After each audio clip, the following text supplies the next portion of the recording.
पुरी जिला चिकित्सालय रक्त भाव को दृष्टि रखी सखा सहाय और साही भाई संगठन युग्म प्रचेषा राणी सती भवन बड़संघ एक रक्तदान शिविर आयोजन करा।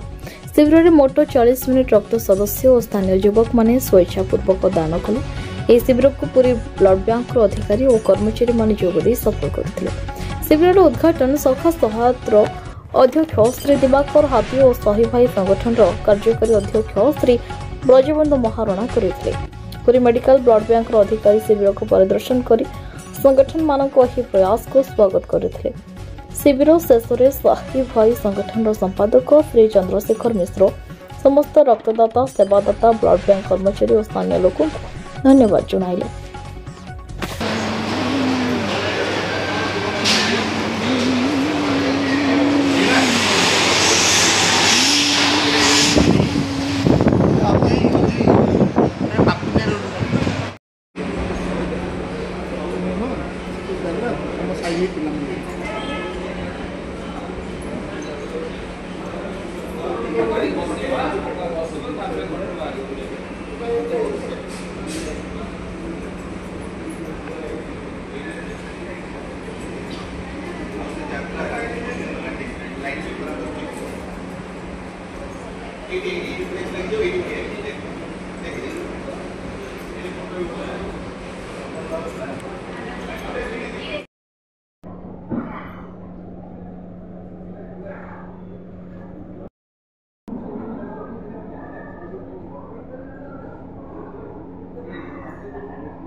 लेखा ग्रुप रे जीव तो लेखाटा ग्रुप रे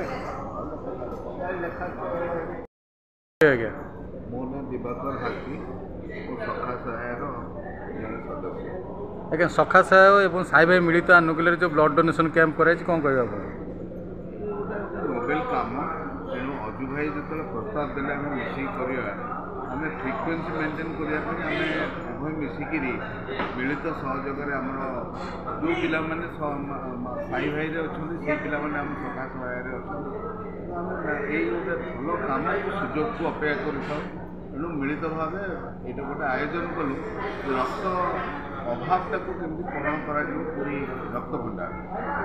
तो आज केते यूनिट ब्लड संग्रह करेंगे आशा रखते आम मिनिमम 50 करी आशा रखीचु।